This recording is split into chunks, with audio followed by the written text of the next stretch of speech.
International Women's Day didn't start in 2022. It started some time back. But it would seem like the conversation around International Women's Day in Nigeria started last week. But let's get into all of that and among several other issues to raise on this matter this morning. As we have our guest here with us in the studio, Toyosi Akerele Ubushiji is an edutech entrepreneur. Thank you for joining us this morning. Thank you very much for having me. I don't know if it's okay to ask you, what's your take on International Women's Day? You know, I always say that, and I think my thoughts are, very clear in the public out there. I often say that dedicating a few days to women in the year and then returning to regular programming for the rest of the year is simply nothing to me but tokenism. I don't see how speaking of these issues around women that affect women, a few days of the year, and then treating women as unequal members of society, changes anything. I read a really very sad story 3 days ago on the internet, where a young woman had put a child in creche, and the baby, I returned, to the creche to pick the child in the afternoon, and the baby was dead. And it was shocking to see the amount of negative reactions, from Nigerians, blaming the woman for why, her child would be in creche in the first place. Rather than us speaking to the policies around the workplace, around the country, how society puts so much pressure on women. Women have a few months for antenatal, 3 months, which include pre, during, and even the postnatal period of a woman's life. These days, you have a lot of women contributing to, supporting their families. You have a lot of women, some of them are even breadwinners in their families. And rather than society saying we need friendlier workplaces, we need policies that allow women to thrive in the workplace, we need equal opportunities for women. And we need to understand that women face a different type of pressure. All of the blame was on a woman who just lost a child. And so for me, International Women's Day is inadequate, because we celebrated this day last year. And for as long as I remember, for every year I've been alive, we've had, International Women's Day. And then after today, life returns to regular programming. Male colleagues pamper their female colleagues at work today. People who wear and co at work and do this, make signs and use representative symbols. But tomorrow, a woman is still going to be paid lesser, for a job that she and a man, she probably does better than a man in the workplace. She'll still be denied promotion for a job that she probably does better than a man in the workplace. You take the technology sector, for example. The way the world has been radically revolutionized by, technology, the highest paying jobs in the world are around data science, artificial intelligence, quantum computing, cloud computing, data analytics.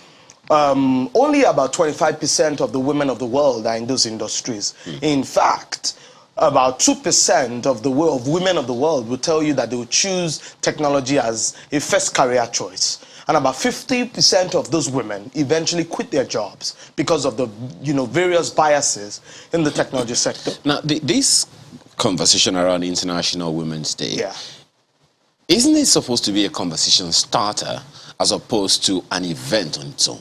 It's supposed to, my understanding, is that when we iconize days like this, the International Day of the Girl Child, International Women's Day, and all those things, they're supposed to be conversation starters.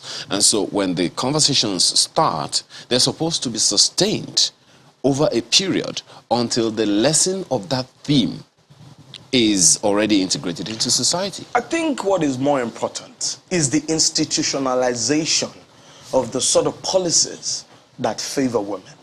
And when I talk about institutionalization, it's about the fact that you think about just last week, the legislative, component of Nigeria's government voted against everything that represents the interest of women in public service.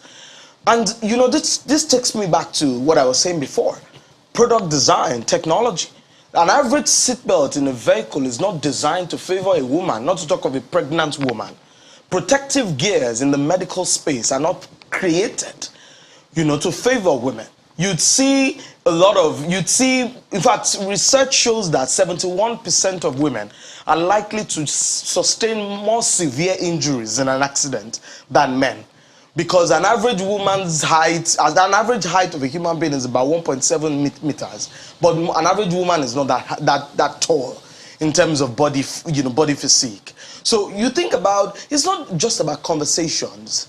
It's about key policies and institution building that favor women. It's about thinking about these issues within the context of what exactly are the things that work for women and work against women, and how do we make it a culture? That's the point that I'm making.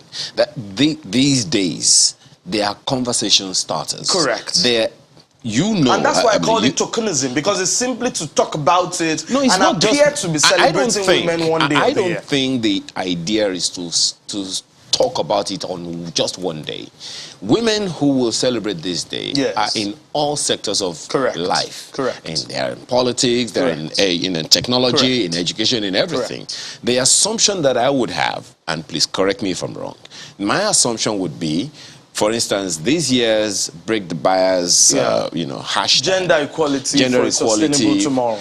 For a sustainable tomorrow, right? So it's not just for today. So my assumption, and as I said, correct me if I'm wrong, is that when we are done with all the conversations today, we take the lessons, take the policies, and take them What home. do we do with the lessons of the International Women's Day? So essentially my question is, is it to say that these days, tokenism as it is irrelevant, is not effective? Well, I won't say they're irrelevant, but I would say they are not as effective as they should be. And I'd say they're not as effective because if you're a CEO who sits with women, all right, you sit with women today in your organization to celebrate them, share coffee with them, talk with them, and then return to ensuring that those women don't get equal opportunities, they don't get equal pay. You are not an advocate, you're not a he for she. It defeats the purpose of sitting down with them today. We've had several International Women's Day behind us. What do we achieve with those International Women's Days? How many women have been given opportunities to, get into politics? Like I was just saying, we must not sweep this issue of what happened in the National Assembly last week under the carpet. Because you look at what the women of Iceland did. That's the first country that had a woman president in the world. The women decided to down tools. Over 90% of them wouldn't go to work. And that's how that country became the first country in the world to pass the law around equal pay. You think about Liberia. How did Liberia elect Ellen Johnson Sirleaf? Because on the days of elections, women took charge, seized their husband's voter's card, bought beer for the ones that needed to get drunk.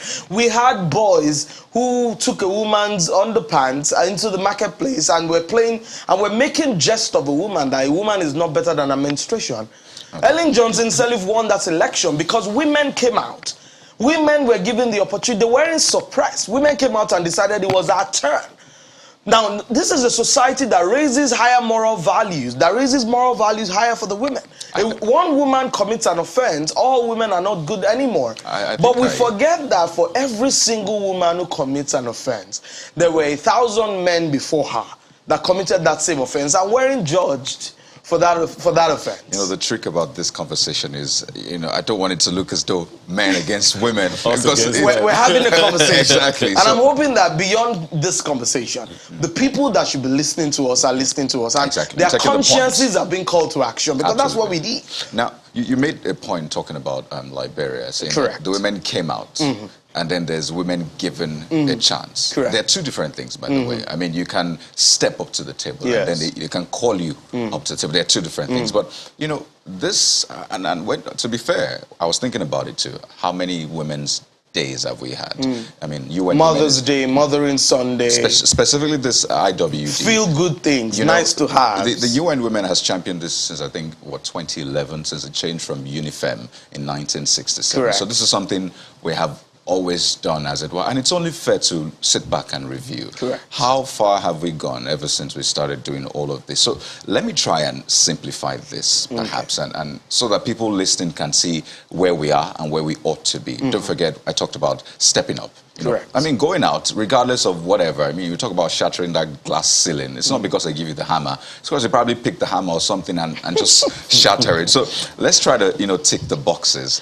First, what are the areas we need to work on? I know you've touched on some of them, but as Nigeria is today, what are those areas you look at and say, no, we need to do better here? I know we've talked about the legislators, but let's try to see if we can tick those boxes or otherwise. May I just say that aside from the proverbial glass ceiling, there's a thick layer of men that stand in the way of women.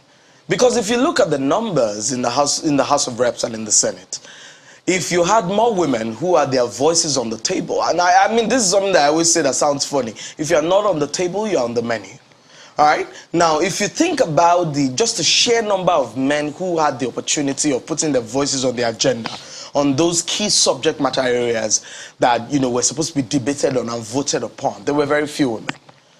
And, I mean, you even think about how many, when you put women in positions of authority, do you give them the autonomy and the independence to be able to deliver on the roles that you've decided that they should? I mean, you asked me a very important question.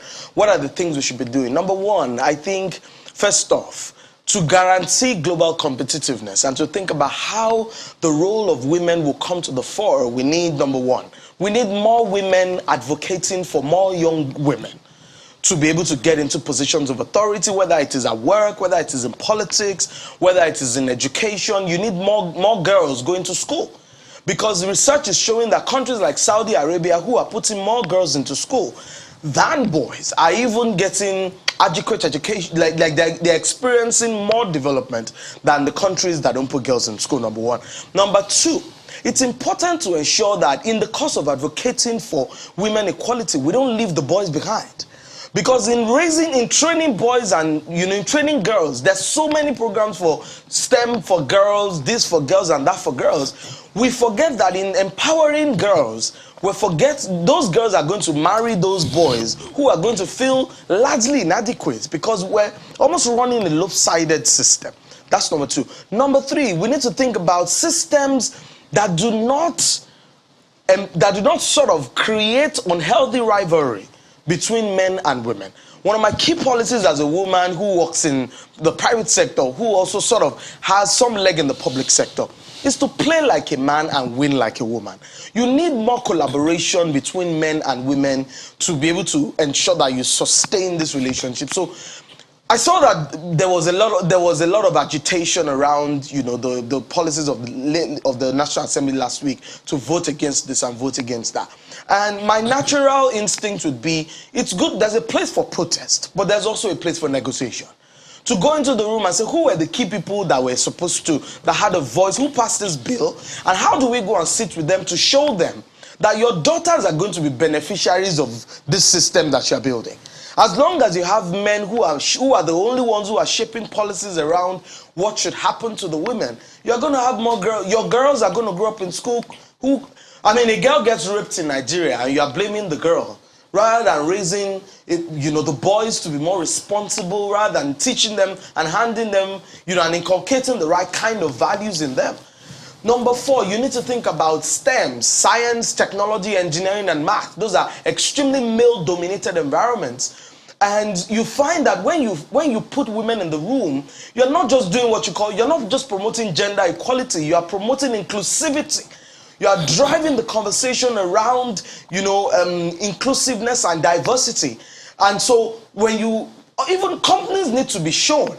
Private sector companies need to be shown that when you put more women in the room when you are designing your products, it is easier to target that audience because they were part of the conceptualization, from conceptualization to implementation to delivery to market deployment. Yeah. So women are likely to patronize a product that they feel is most beneficial to them because they were in the room when this product was designed. I think when Kayode talked about ticking the boxes, it would be like like, okay, in what areas of life? You've talked about politics, you've talked about the private sector, which is, of course, in itself is wide. Perhaps we would also want to look at what professions. In the 5 bills, for instance, talked about different boxes that, should have been ticked. But we'll talk more on that as we further on this conversation with Malpa in Abuja.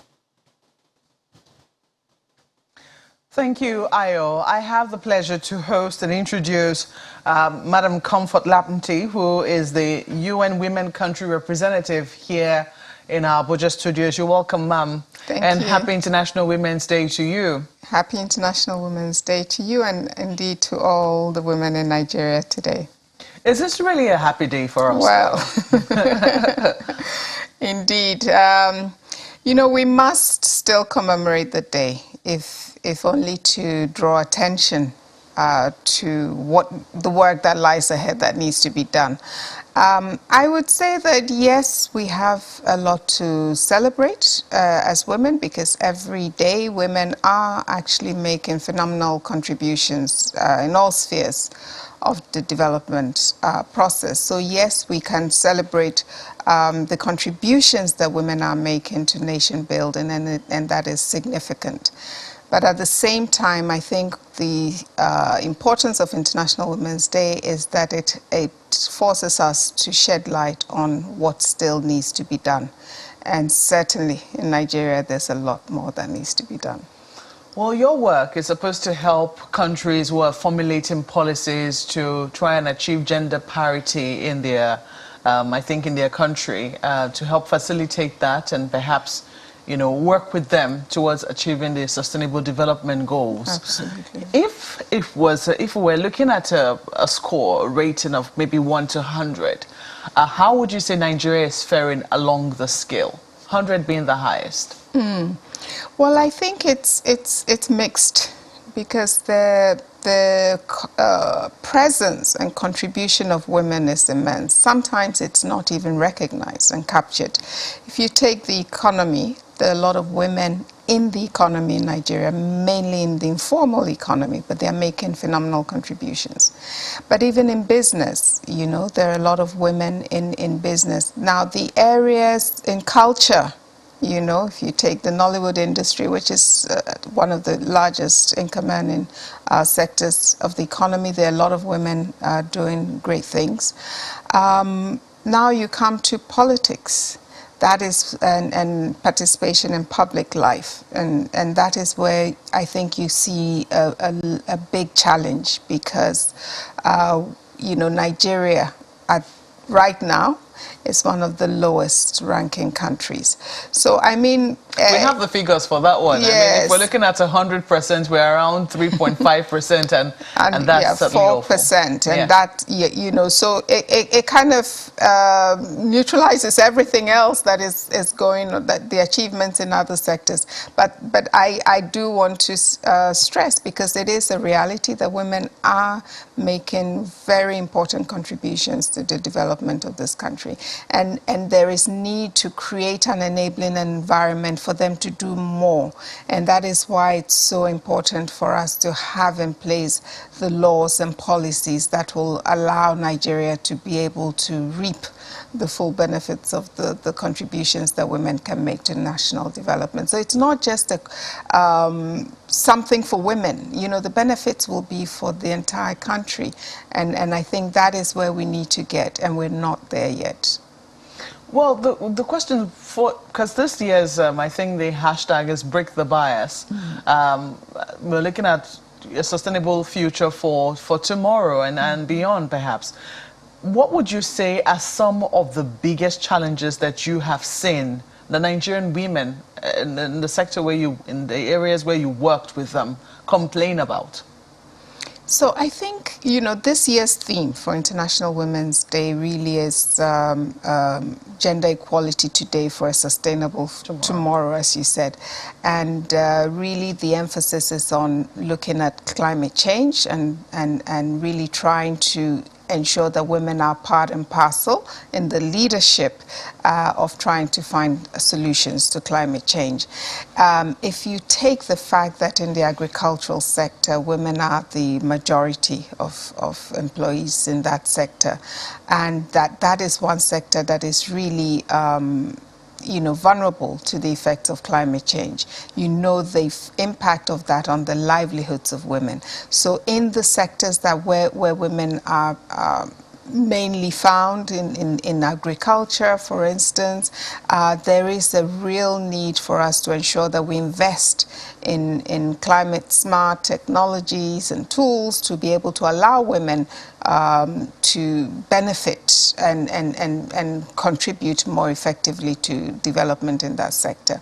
I think, yes, and even when you look at climate change, we still don't have many women around the table, and that is why, and it goes back to the issue of women's representation in public life, because if women are around the table where conversations are being had, decisions are being made about climate policies and so on, you would see that they will bring their perspectives to bear. So it goes back to the need to have more women at the decision-making table, because it is there that we can also ensure that they can influence policies that affect them.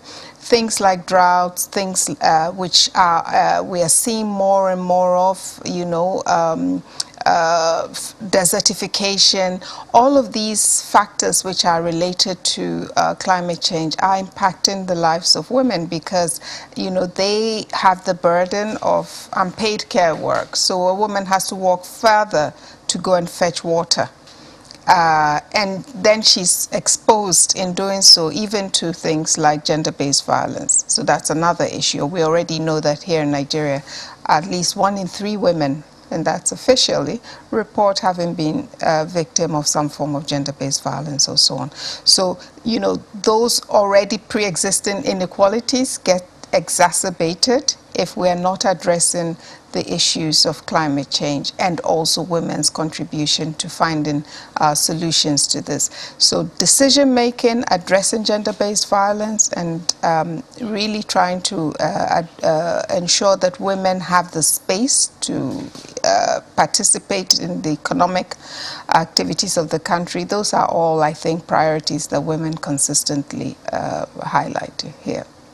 Well, you've talked about how women need to be around decision-making, but some people will argue that climate change affects us all.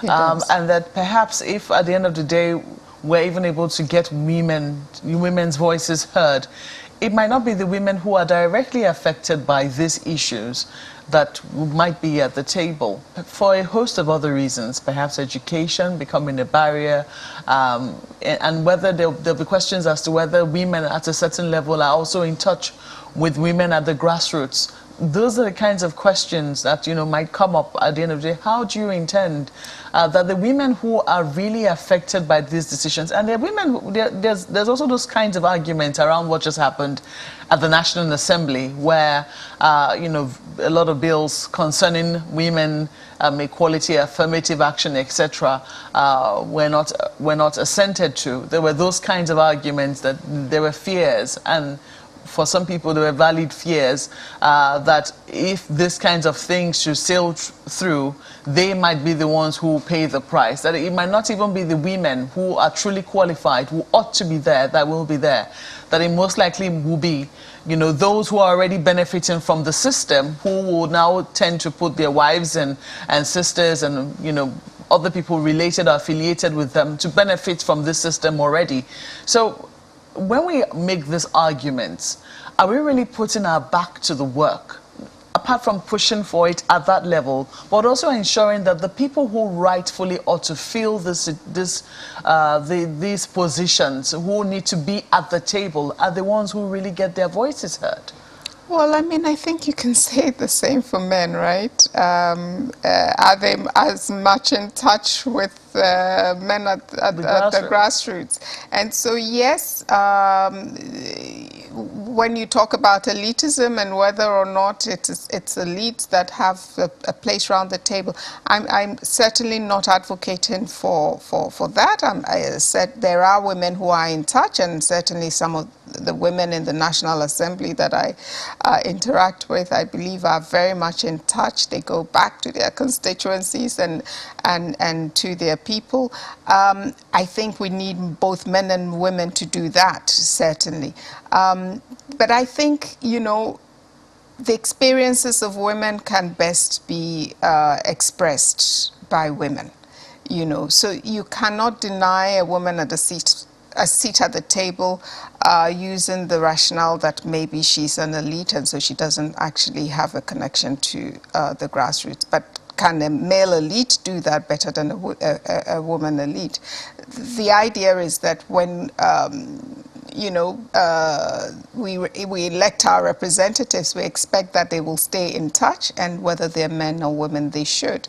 But I think we're working in a context where we have so few women that in terms of the perspectives, the experience, the lived experiences of women that they can also provide expression to, that is being missed, and that is affecting the decisions that are made. We know around the world that parliaments that have more women actually focus on businesses that on the business of parliament addresses issues that are of relevance to women, whether it's education, whether it's health, and so on. So even climate change. So I think women bring a perspective that is really essential if we're really going to advance development overall, and that should not be missed. And I think, yes, we can tackle the issues of you know, the elitism and how you break that as another matter, but firstly, let's get women round the table, and let's get women across board from different sectors, as much as men too, because I think the diversity in the perspectives is what will actually move the country forward. Let's take a break at this point and we're back to continue the conversation. Please stay with us.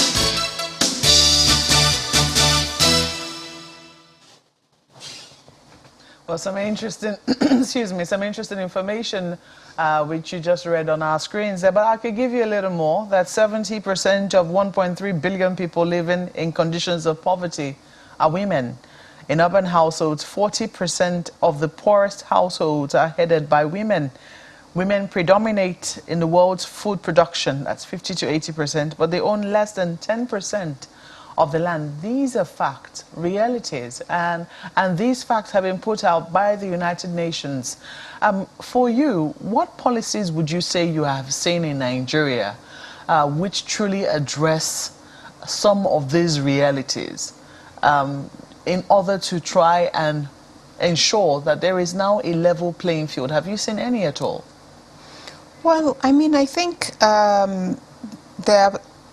the policy that or the piece of legislation that we're all very happy to have seen in recent years has been the Violence Against Persons Prohibition Act, right?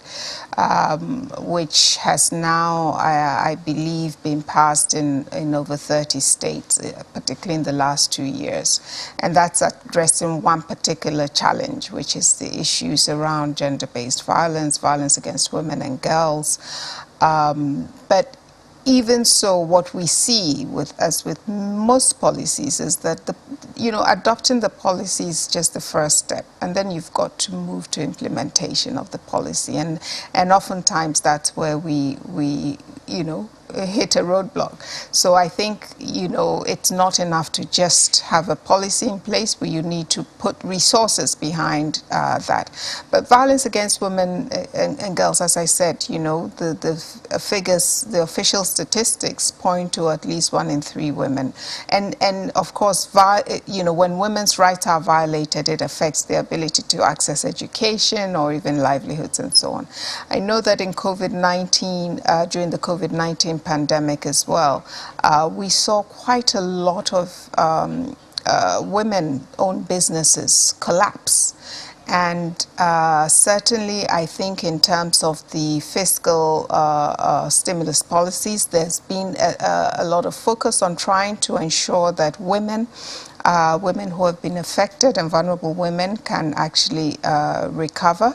I think that is important. Of course, as with all things, one has to monitor how the resources, the fiscal stimulus packages are actually being dispersed so that the targeting of women and the most vulnerable households happen. So even there where you have a policy in place, one also has to ensure that efforts are put in place to monitor and target the support to women, because we know that the number of women in extreme poverty has increased widely in the last 2 years as a result of COVID-19 as well.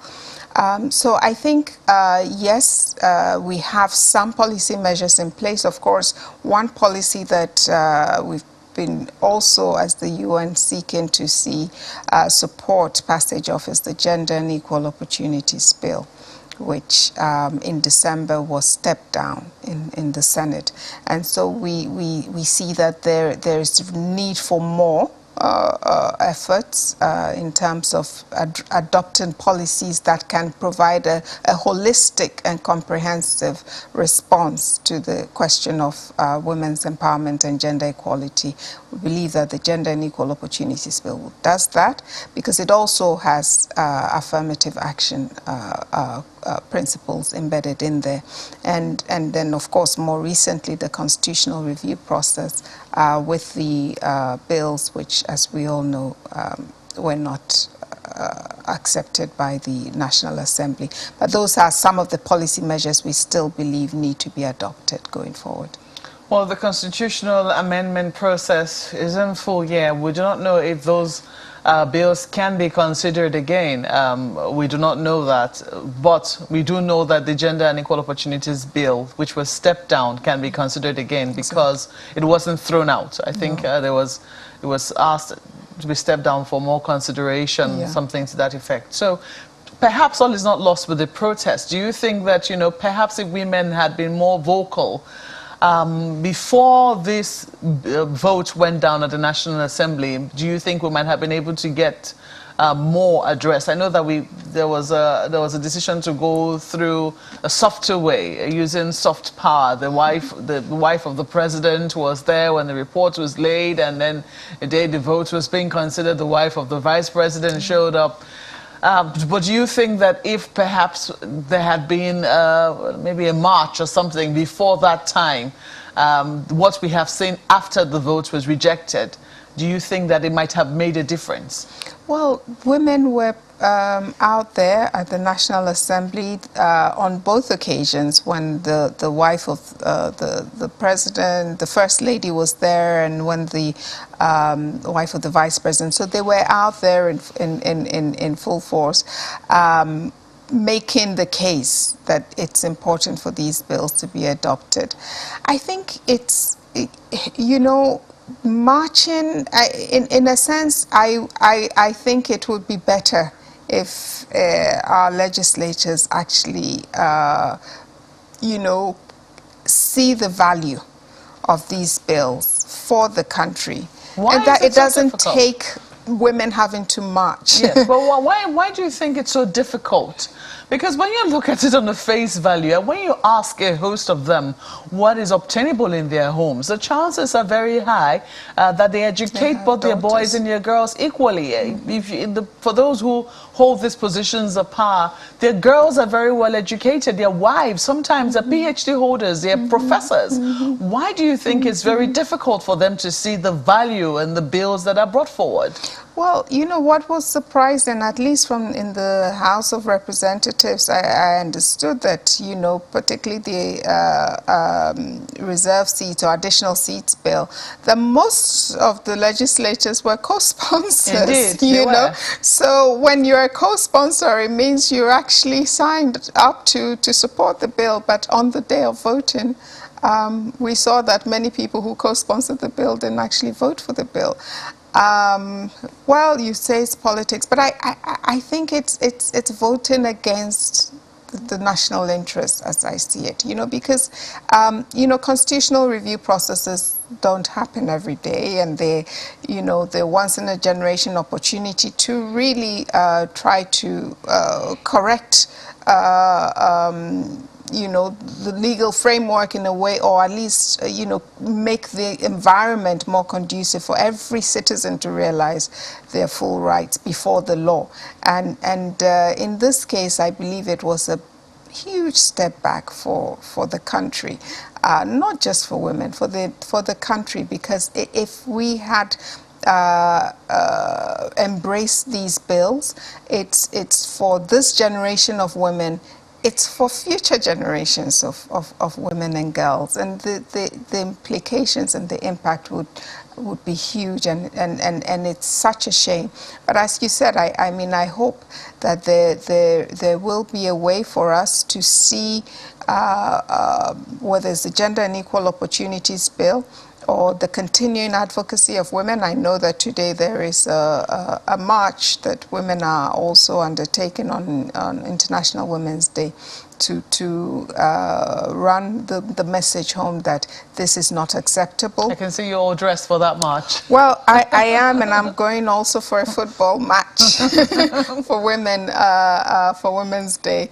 But yeah, it's and I actually salute the men in the National Assembly who actually voted for this bill, because I think it was a vote for the future, and it was a vote for the best interest of the country. As I said earlier, we need all hands on deck. In our part of the world, we can't afford not to have women participate in decision making, because the challenges we face are so many. And so for those men who were brave enough to vote for it, certainly we salute them, but we'll continue the work in terms of the advocacy going forward. Just quickly, I know that my colleague, my sister in Lagos, Toyosi, was talking about how it's one special day for the women, and then afterwards it's back to regular programming.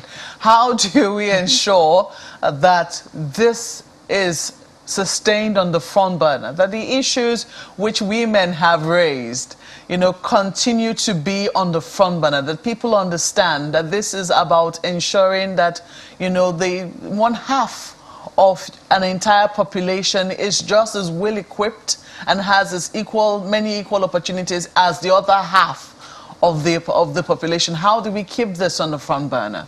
Well, I think that, the reaction and the response by women since last week, for me, has been very encouraging, because it almost seems as a call to action.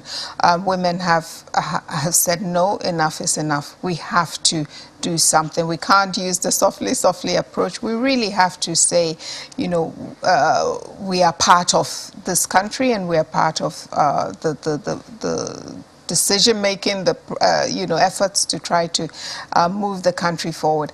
I think building alliances is important, and I think building alliances with the youth, the young people in Nigeria, with the, this is not just about, it's not an issue that women alone have to champion. So we need to ensure that women are using this period to also build alliances with youth, build alliances with the labor movement, expand, build alliances with market women at the grassroots, as you were saying. That this call to action requires that over the coming period, strategic alliances are built so that women can continue to advance this work with progressive men, of course.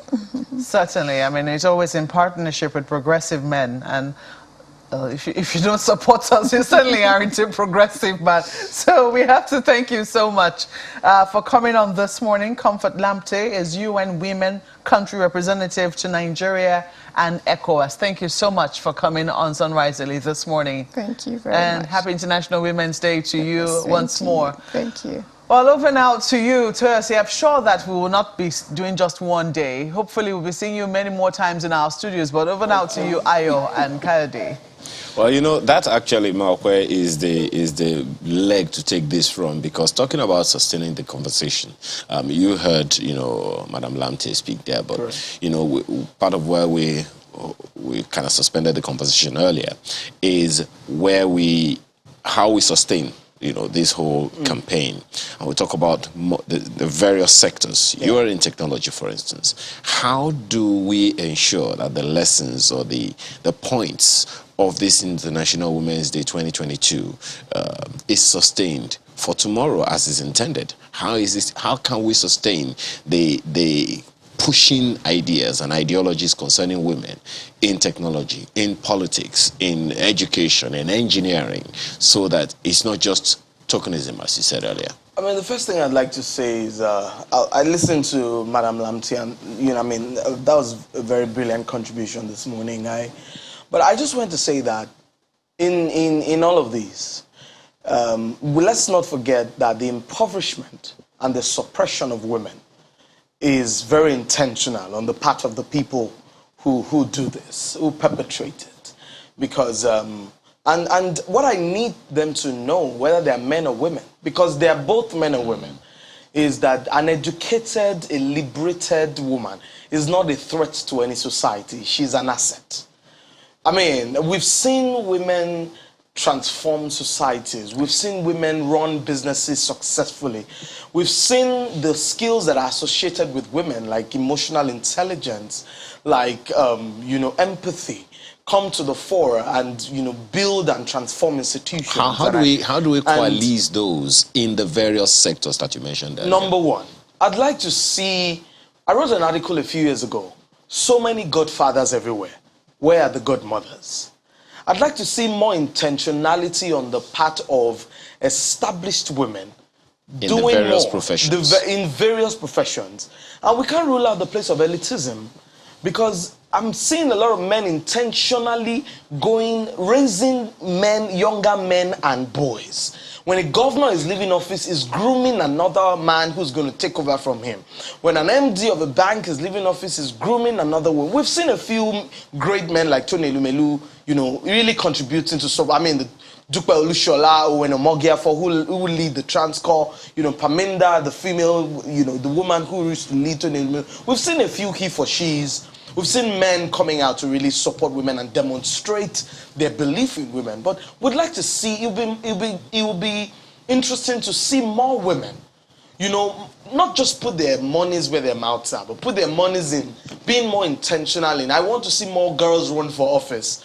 And in running for office, I'm going to put 2 million naira down, because I want to see a woman win this election and come out on election day and canvass for votes for her. I mean, people say to me, oh, more women vote during elections. But I'm like, women vote for the people who are available on the ballot boxes. The political recruitment exercise in Nigeria needs to be completely fixed from, it's fundamentally faulty. A system where women, the most important role that is assigned to women is either being a women leader, or women are given Ankaras to wear so that they can dance during elections. I think there was a case, I saw a man trying to run for women. Do you understand? It's not enough. In some states, Commissioner for Women Affairs are men. One of the most poorly funded ministries in this country is the Ministry of Women Affairs. You know, let's try to wind down on this part of it, Toyosi. I know this is a lot, and I don't want this to go back to regular programming. It's meant to be a conversation that we take on and on. But a lot of people look at you, women especially, and say, I want to be like Toyosi. Yes. I mean, she's brilliant, the things she has done and all that. So as a way to round off on this conversation, I'd like you to look at those women and speak to them. Tell them, I don't know, perhaps from your experience, but encourage them. Tell them that, you know what, you don't let me tell you what to tell them, okay, but essentially encourage them, because I think, if anything, women need to be better appreciated, encouraged, and see them for who they really are, the strength. Someone was telling me that women are walking CEOs. I mean, what they do, men can't even come close. On an average day, you know, in an average day, on an average job description. Okay.